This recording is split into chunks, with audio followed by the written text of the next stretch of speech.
అలగొక్కోవడం, యుద్ధంతో మర్దనా చేసుకోవడం కిమ్కు బాగా అలవాటు. పిచ్చోడి చేతిలో రాయిలా ఉంటాయి అతని నిర్ణయాలు.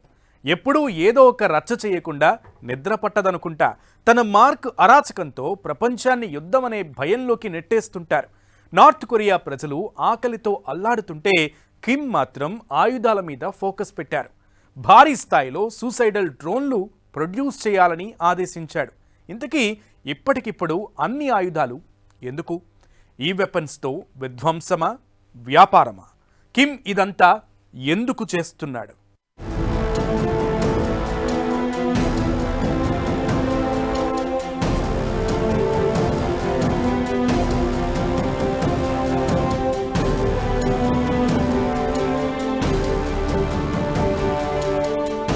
కిమ్ జోంగ్ కాదు, యుద్ధ కింకరుడు.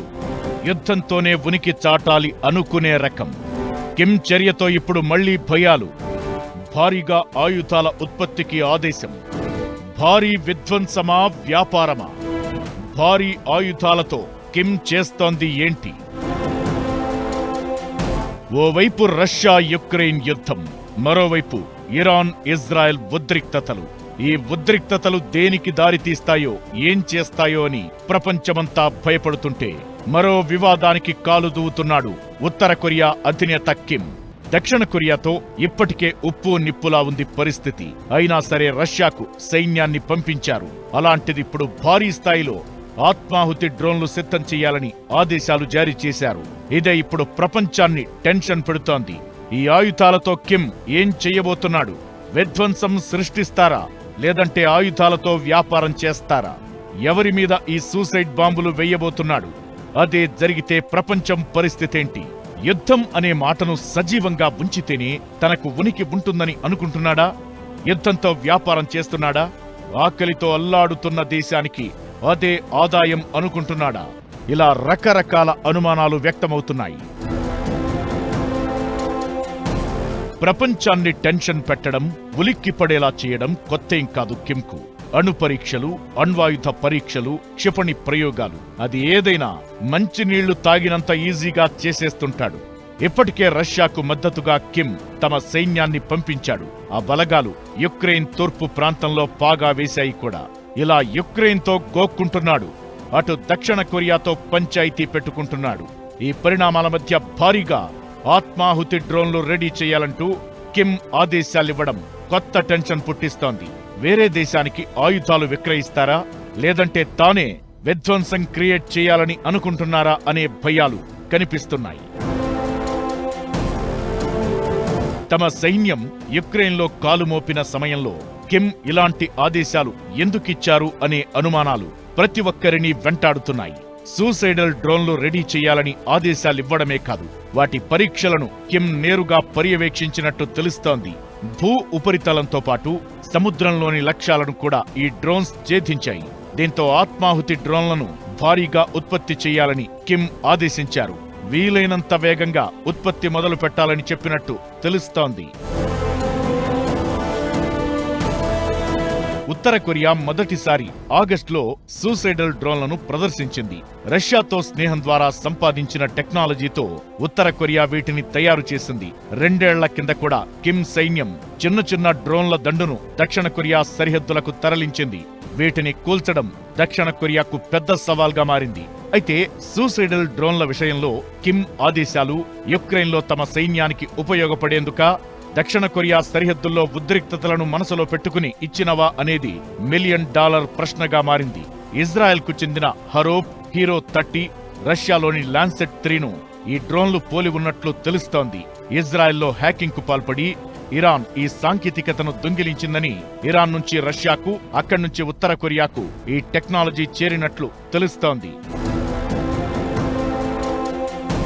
సూసైడల్ డ్రోన్లు బాంబులను మోసుకెళ్లి పర్ఫెక్ట్ గా టార్గెట్ ను ఢీకొట్టి క్షణాల్లో విధ్వంసం క్రియేట్ చేయగలవు. యుక్రెయిన్, మిడిల్ ఈస్ట్ లో జరిగిన యుద్ధాల్లో డ్రోన్లు కీలక పాత్ర పోషించాయి. ప్రాణాంతక దాడులకు పాల్పడుతున్నాయి. ఈ మధ్య కాలంలో అంతర్జాతీయంగా డ్రోన్ల పనితీరును పరిశీలిస్తున్న కిమ్ యుక్రెయిన్ రష్యా యుద్ధంలో ఇజ్రాయెల్ పై దాడుల్లోనూ అవి సక్సెస్ఫుల్ గా పనిచేయడాన్ని లెక్కలోకి తీసుకున్నట్లు కనిపిస్తున్నారు. యుక్రెయిన్ మధ్యప్రాచ్యంలో పెరుగుతున్న సంఘర్షణల్లో ఖరీదైన ప్రాణాంతకమైన క్రూయిజ్ బాలిస్టిక్ క్షిపణుల బదులు ఆత్మాహుతి డ్రోన్లను ప్రయోగించారు. ఇవి తీవ్రంగా ప్రత్యర్థుల్ని నష్టపరిచిన విధానం కిమ్ ఆలోచనకు కారణంగా కనిపిస్తోందనే చర్చ జరుగుతోంది. అమెరికా, యూరప్ దేశాల ఆంక్షలతో రష్యా మినహా ఉత్తర కొరియాకు డ్రోన్ సరఫరాదారుగా నిలిచేందుకు ఈ దేశం కూడా ముందుకు రావడం లేదు. దీంతో సొంతంగా అటాక్ డ్రోన్ల లైనప్ ఉండడం ఉత్తర కొరియాకు అత్యవసరం. కిమ్ ఆలోచన కూడా అదేనన్న విశ్లేషణలు ఉన్నాయి.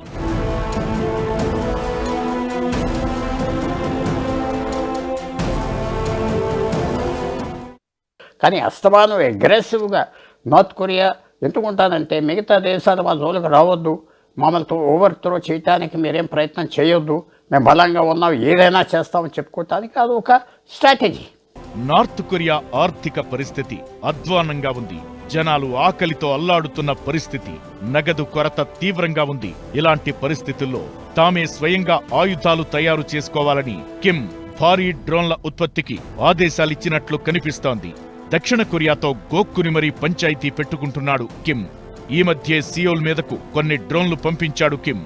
వాటిని దక్షిణ కొరియా బలగాలు ఈజీగా కాల్చేశాయి. అమెరికా దక్షిణ కొరియాతో కంపేర్ చేస్తే టెక్నాలజీ పరంగా నార్త్ కొరియాకు చాలా గ్యాప్ ఉంది. దీంతో రష్యా సహకారంతో ఈ భారీ స్థాయిలో డ్రోన్లు రెడీ చేసి పెట్టుకుంటున్నట్లు కనిపిస్తోంది. అయితే ఇదే ఇప్పుడు టెన్షన్ కు కారణమవుతోంది. దక్షిణ కొరియాను శత్రు దేశంగా గుర్తిస్తూ రాజ్యాంగ సవరణ చేసిన కిమ్ ఇప్పుడు ఈ ఆయుధాలతో ఎలాంటి విధ్వంసం క్రియేట్ చేస్తాడనే భయాలు కనిపిస్తున్నాయి. ఇక ఈ మధ్యే 7,000 కిలోమీటర్ల దూరంలోని లక్ష్యాలను చేరుకునే ఖండాంతర క్షిపణిని పరీక్షించింది. కొరియా ద్వీపకల్పం, జపాన్, అమెరికాలోని ప్రాంతాలే దీని టార్గెట్. ఓవైపు దేశం ఆకలి కోరల్లో చిక్కుకొని అల్లాడుతుంటే ఈ యుద్ధం పిచ్చి ఏంటి కిమ్ అంటూ ఘాటుగా రియాక్ట్ అవుతున్నారు మరికొందరు.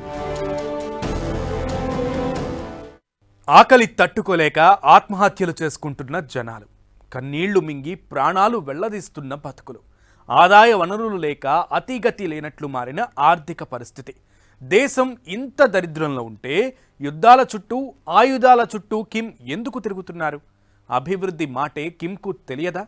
దేశం బతుకు ఎలా ఉన్నా తను అనుకున్నదే జరగాలి అనుకుంటున్నారా? కిమ్ తీరును ఎలా చూడాలి?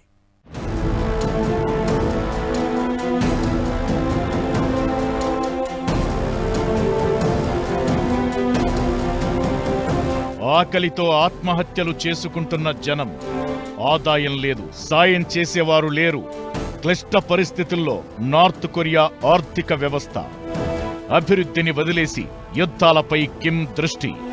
ఇంత అరాచకమేంటి? కిమ్ ఎప్పటికీ మారడా?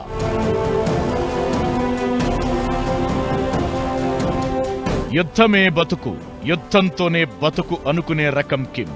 ఆకలి కోరల్లో చిక్కుకుని దేశం అల్లాడుతున్నా ఆ విషయం పట్టించుకోవడం కాదు కదా. అసలా సంగతి గురించి ఆలోచించే పరిస్థితుల్లోనూ కిమ్ ఉన్నట్లు కనిపించడం లేదు.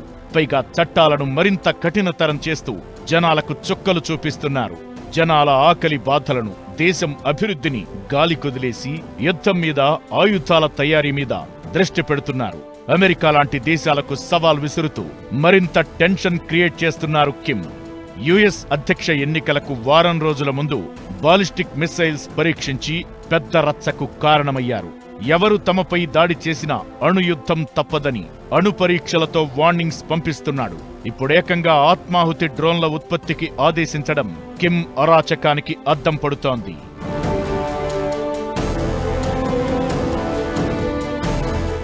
మనం ప్రమాదంలో ఉన్నాం, మనం ఎవరు గొడవ పడకూడదు, నా మాట వినాలి, మీ దగ్గర ఎన్ని కష్టాలు పడినా, తిండి లేకపోయినా మనం వారికి రెడీగా ఉండాలి, మన మీద యుద్ధానికి మిగతా వాళ్ళు వచ్చేస్తున్నారని సైకలాజికల్గా ప్రోపగండా చేస్తూ వస్తున్నారు. కాబట్టి ఇవన్నీ తయారు చేయటం అక్కడ దేశంలో కూడా ఒక మెసేజ్ ఇవ్వటానికి కూడా నార్త్ కొరియాకి చేస్తున్నారు.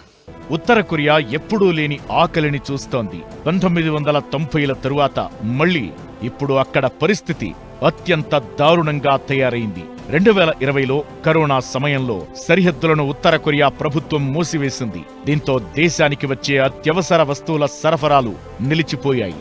ఇకటు జనాలపై విధించిన ఆంక్షలు కూడా ఎక్కువయ్యాయి. దక్షిణ కొరియా నాటకం చూశారని 30 మంది యువకులను ఉరితీశారంటే కిమ్ దారుణాలు ఎలా ఉన్నాయో అర్థం చేసుకోవచ్చు.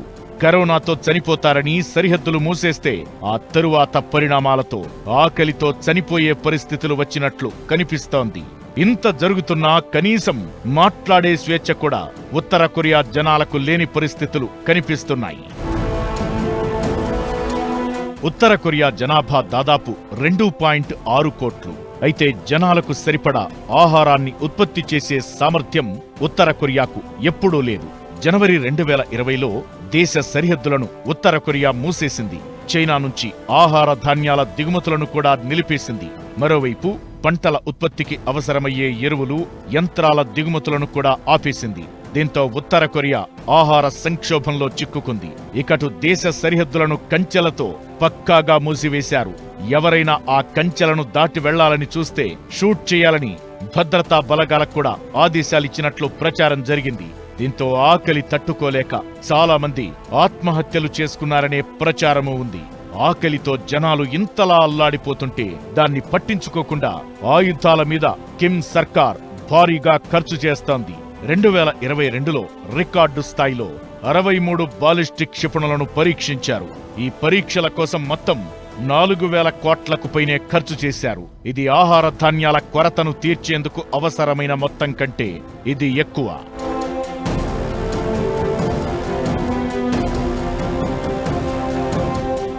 ఇక గత 3 ఏళ్లుగా శిక్షలను మరింత కఠినతరం చేయడం, కొత్త చట్టాలను తీసుకురావడం లాంటి చర్యలతో జనాల జీవితాలపై ప్రభుత్వ నియంత్రణ మరింత పెరిగింది. దీంతో జనాల బతుకులు గందరగోళంగా తయారయ్యాయి. పరిస్థితులు ఇంత దారుణంగా ఉంటే కిమ్ మాత్రం జనాల కష్టాలు పట్టనట్లు వ్యవహరిస్తున్నట్లు కనిపిస్తున్నారు. సైన్యం మీద భారీగా ఖర్చు చేస్తున్నారు. అణు పరీక్షలు, అణ్వస్త్రాలు, బాలిస్టిక్ మిసైల్స్, ఇప్పుడు ఆత్మాహుతి డ్రోన్లు, ఆయుధాల మీద వేల కోట్లు ఖర్చు చేస్తున్నారు. జనాల కష్టాలను, దేశం అభివృద్ధి మాత్రం పట్టించుకోవడం లేదనే చర్చ జరుగుతోంది. ₹1 ఖర్చు చేస్తే అది దేశ అభివృద్ధికి ఎలా ఉపయోగపడుతుందా అని ఎవరైనా, ఏ దేశమైనా లెక్కలేస్తుంది. అయితే కిమ్ మాత్రం ప్రపంచాన్ని భయపెట్టడానికి మాత్రమే ఖర్చు చేస్తున్నారు. దానికోసం సొంత దేశాన్ని, జనాలను కూడా ఇబ్బందుల్లోకి నెడుతున్నారు. తన తీరుతో ప్రపంచ దేశాల నుంచి బహిష్కరణకు గురైనా పట్టించుకోలేదు.